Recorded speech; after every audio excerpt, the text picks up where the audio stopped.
안녕하세요. 뿜뿜카레입니다. 오늘의 주제는 타로 카드로 보는 나의 성격 또는 타인의 눈에 빛이 나는 누구인가를 주제로 리딩해보는 시간을 갖겠습니다. 뿜뿜카레에서 해석하는 타로는 다른 컨텐츠와는 또 다른 세 가지 특징이 있습니다. 첫 번째, 그림이 뒤집힌 카드를 선택하는 수동적인 타로가 아니라 직접 이미지를 보고 직관적으로 개입하는 선택적인 타로입니다. 두 번째, 사실을 짚어볼 우리는 과학이라고 말하죠. 그러나 유사한 세란의 사실을 모았다고 해서 반드시 과학이 되는 것은 아닙니다. 타로는 전문적인 심리학도 과학도 아닙니다. 다만 현재의 심리적인 선택에 의해서 나를 한번 되돌아보고 앞으로의 삶을 행복하게 살기 위한 조언, 이런 정도로 해석해 주시기 바랍니다. 세 번째, 타로는 신비로운 점술행위가 아니라 놀이행위입니다. 놀이행위도 시간이 쌓이면 역사가 되고 유약한 지식이 되기 마련이죠. 재미, 놀이, 조언, 선택 이런 관점에서 시청해 주시면 됩니다. 자, 여러분, ABCD 카드 중에 하나를 선택해 주세요.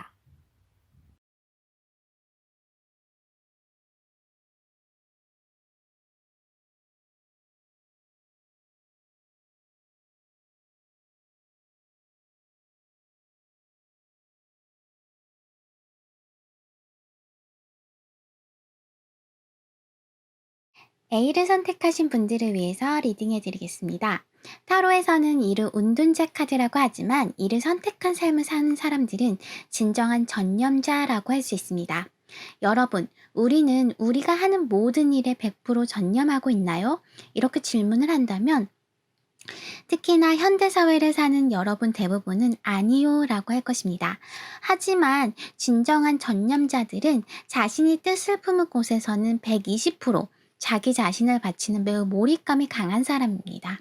그렇기 때문에 은둔자는 세상을 등지고 떠난 사람의 뜻이 아닙니다.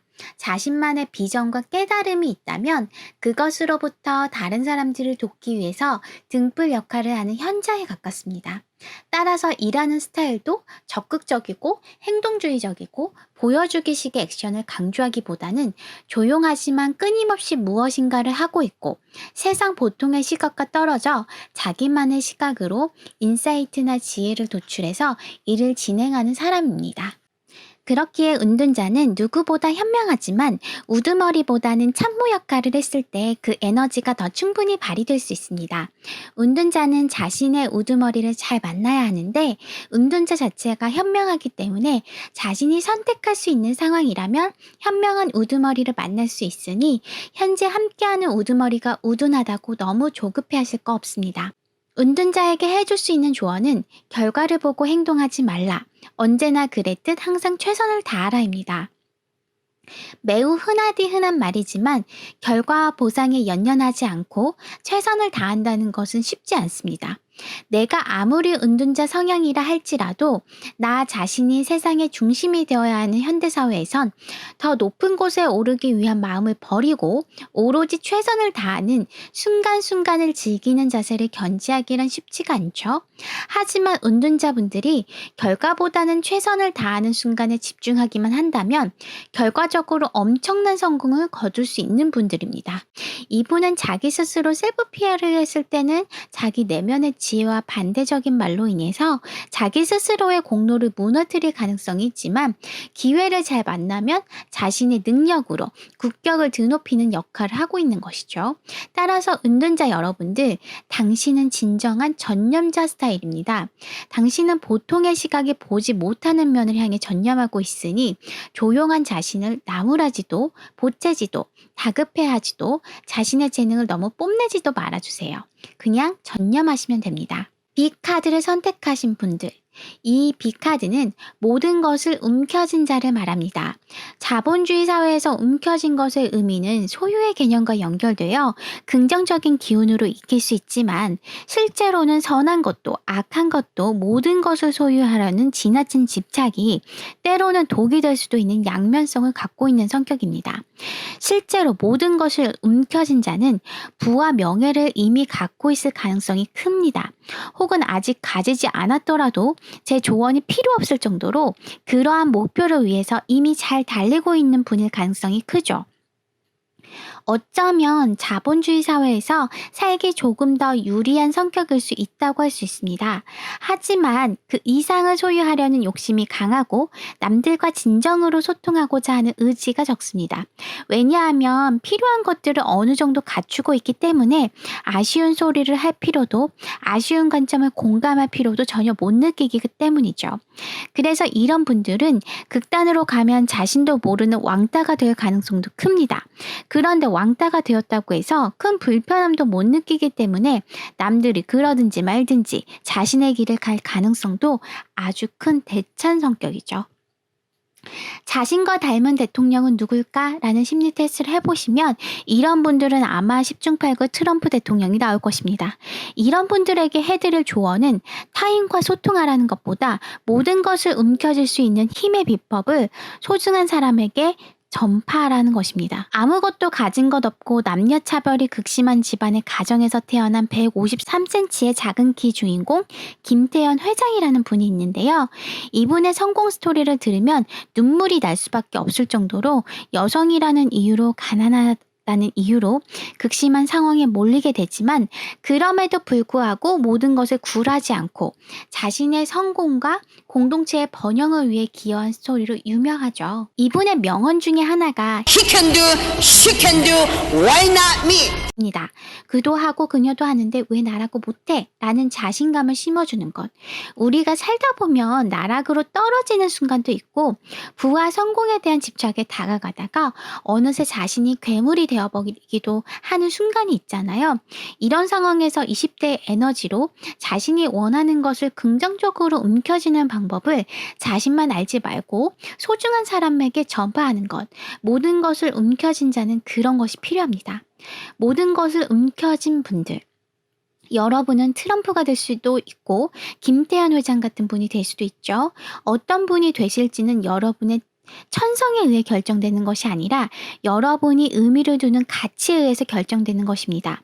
두 가지 갈래 모두 응원합니다. 스스로 결정해 보세요. C는 정의로운 자입니다. 여러분, 이 의미를 있는 그대로 직관으로 받아들이지 마세요. 인간은 그 어느 누구도 수학적으로 반으로 딱 자르듯이 공평하거나 중립적이지 않죠. 다만 이런 분들은 논리적 합리성이 있을 때 의사결정을 할 가능성이 크기 때문에 절대 사회생활을 하면서 금전적으로 손해보거나 일적으로 크게 잘못된 판단을 할 가능성이 매우 적습니다. 즉, 리스크가 적은 삶을 사는 것이죠. 대신 이런 성향 때문에 모험감이 있거나 어떤 프로젝트를 크게 벌리거나 새로운 일을 개척하는 사람의 유형은 아니에요. 이런 분들의 성향은 가만히 있어도 중간은 간다주의이기 때문에 새로운 걸 시도하려는 사람에겐 대안 없는 비판자로 비칠 가능성이 크죠. 만약 이런 분들이 정말로 법조인, 세무사, 소송대리인 이런 것들이 된다면 정말 잘 맞는 성격이긴 하지만 정의로운 자분들이 이런 직업을 갖는 것을 저는 별로 추천해드리진 않습니다.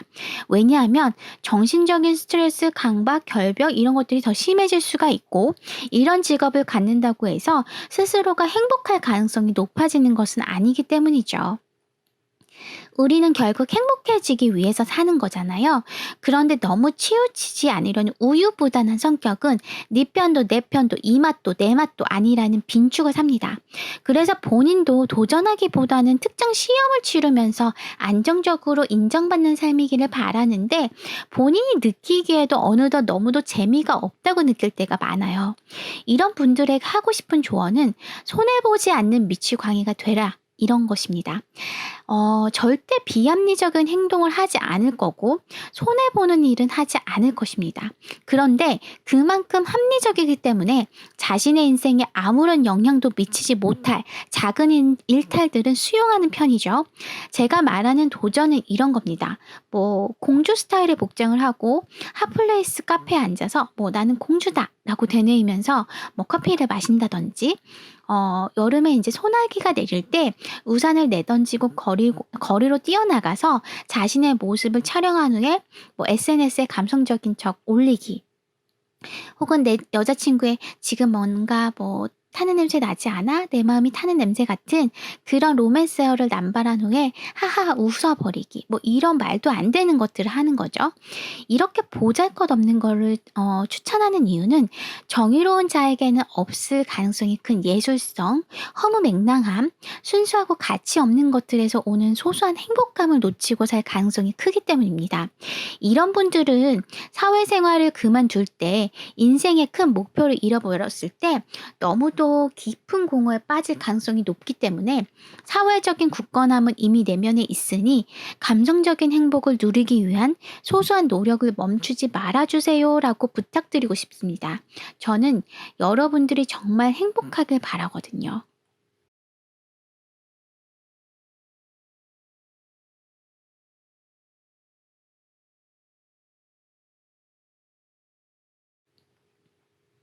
마지막 전차형. 전차형의 분들은 저돌적이고 무엇이든 힘으로 부딪히는 맨파워형 인간을 의미합니다. 이분들의 말에도 힘이 실려서 내가 A를 B라고 하면 정말 B가 되어버리는 강력한 말과 행동의 힘을 갖고 있는 분들이죠. 이미지적으로는 박세리, 강호동 이런 분들 떠올리시면 되고, 그래서 자신의 삶도 아주 열정적이고 힘있고 이렇게 이루어질 것이라는 믿음을 갖고 있고 까짓 거 하면 된다 이런 마인드로 사는 분들입니다. 이분들의 강점은 변화에 맞서 두려움에 맞서 떨쳐내려는 그런 용기가 있다는 것입니다. 이분들의 강점은 변화에 맞서 변화하고 두려움에 맞서 떨쳐내려는 용기가 있다는 것입니다. 매 순간 배움을 얻을 수 있고 어떤 것을 깊이 해석하기보다는 있는 사실 그대로 받아들이기 때문에 단순 명쾌하게 생활하면서 직접 경험에서 우러나온 체험담이 자신의 삶을 이끄는 큰 지혜가 되기도 합니다. 또한 행동이 말보다 더 크게 말한다. 이런 속성을 이미 간파하고 있기 때문에 어떤 일을 행할 때 자료를 찾고 논리를 만들기보다는 먼저 행동에서 알아내고 행동에서 실패함으로써 성공으로 가기 위한 지름길이 뭔지 논리가 아닌 오감, 온몸으로 느껴버리고 많은 분들입니다. 이런 분들에게 해주고 싶은 조언은 두려운 사람들의 감정을 비웃거나 무시하지 말라는 것입니다. 사람들이 느끼는 두려움은 언제나 상대적이기 마련인데 이분들은 대부분이 무서워하는 것을 두려워하거나 겁먹지도 않아요. 그래서 사회의 리더가 되고 본보기가 될 수 있는 역량도 크지만 두려움을 느끼는 사람을 조금 멸시하거나 쪼다라고 생각할 가능성도 상당히 농후합니다. 그런데 종종 내 옆에 대부분의 사람들을 그런 쪼다라고 인식하는 순간 전차형은 상당히 위험한 사람이 됩니다. 사람은 권력이 주어졌을 때 비로소 그 본성이 나오기 마련인데 모두가 아무것도 아니기 때문에 눌러버리면 된다. 이런 간단한 방법을 선택하기 마련이니까요. 그러니 어려운 상황에서 사람들을 모을 땐 힘을 사용해도 좋지만 사람들을 관리할 때 힘을 남용하시면 안 됩니다. 자신이 두려움의 대상이 되어버렸을 때 사람들은 그것을 부러뜨려 버리기 때문입니다. 전차형 여러분들, 강한 자에겐 강하고 약한 자에겐 약한 사람이 되세요. 그러면 여러분들은 자기 과시를 하는 공격적인 자가 되는 것이 아니라 어떤 두려움, 욕망, 고통에도 자신을 내어주는 법이 없는 스스로 동력을 일으키는 진정한 전차가 될 수 있습니다.